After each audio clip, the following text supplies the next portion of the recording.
name's Paula Robertson. I'm a project officer for MS Tasmania. I've been working here since December, and I guess my experience when I came in was we were heading into a little bit of confusion. Our whole structure was about to change in the way that we delivered services, and we had a new board coming in as well, and we had to find a way to redefine what we did. So NDIS were implementing a new structure.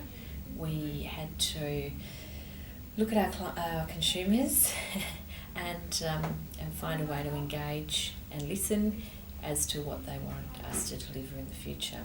That was put to us by our board to actually engage with our consumers and work out a new direction and a new future way for our services based on what we currently had and whether that was viable and whether our consumers were still interested in those services and what they wanted to see and what direction and what services they'd like us to provide under the NDIS framework. So in order to do that, we set out by contacting all of our consumers and engaging with them by conducting what we call conversation forums throughout the state. We thought this was probably a better way to start engaging with our consumers based on our past interactions with consumer surveys. Our feedback had been fairly limited, so by doing this we thought we'd be able to engage with a wider area and also distribute the message factually and clear, concise information. As you can probably relate, NDIS information is pretty dry, sometimes quite hard to read, and sometimes a little bit confusing for our clients. So we thought if we engaged personally, then people could ask us questions and find out what was in it for them, how it was going to affect them, and whether they were eligible. So we conducted them via our support groups through Hobart, Bridport, Ulverston, Burnie, and we engaged in places anywhere from the surf club to the local pub for dinner, so people were in a really relaxed environment and felt like they could share and express with us. Some of those forums were set out to take 60 minutes and took over 2.5 hours. That's how engaged people were. We struggled to leave, which was great. We also provided our business cards, we provided online surveys, we provided SurveyMonkey, and we provided paper surveys while we were there as well for people to complete. We had a staggering amount of people respond through all 3 ways, plus they had my business card to contact me anytime and discuss anything.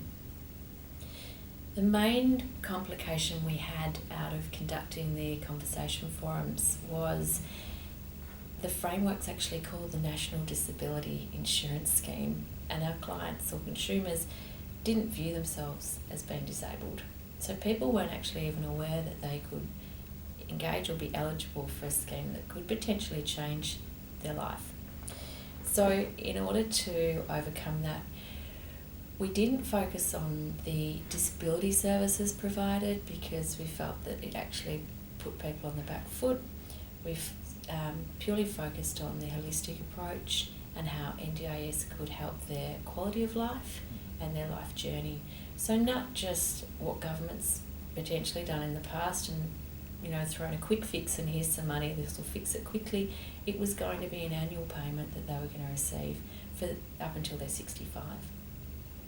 So I guess the best way to describe what was about to happen was with a conversation that I had with a girl from the north, and she described to me whether it was worth coming to one of the conversation forums and how it was going to affect her, or whether there was any need, any interest for her to come.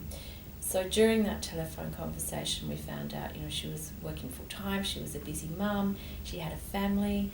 Her and her husband hadn't really had a lot of time together because with MS it can be quite fatiguing.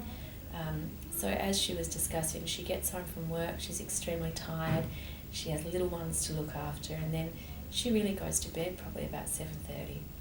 So there's not a lot of quality time for partners or different things. So basically at the moment, her involvement with MS is fairly limited. There's only certain services that she could access. So by us changing it under the new NDIS format and introducing new services into our scheme and what she would be eligible for, she could now access things like couples counselling, weekend retreats for herself and her husband, recreational activities for time spent together, carers allowance for maybe someone to look after her children, to give her a bit of a break with her husband, also domestic services, cooking, cleaning, gardening, home maintenance, in-house meals, all those things that are actually going to enable her, instead of looking now at working in a part-time capacity and being financially strained, she can now access massage, physio, occupational therapy, all those things that are going to enhance her life, her quality of life, and keep her at work for longer, which is what the scheme's all about. So by listening to our consumers and basically now providing a scale or services that they were potentially after, there was, in our mind, there was no point offering services that were apples when all our consumers actually wanted oranges. So we listened, and this is what they told us.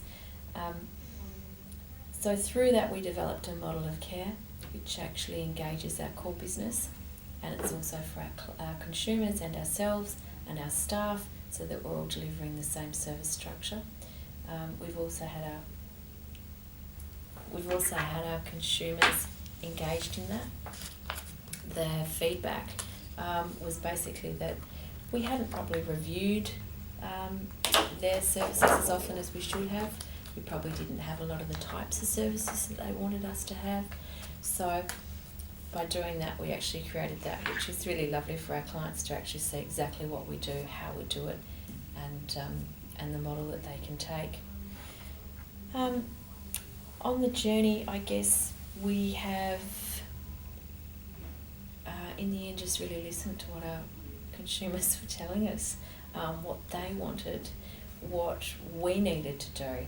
There was no point sitting there and having people tell us how fabulous we were which a lot of people did say. However, there was things that were lacking.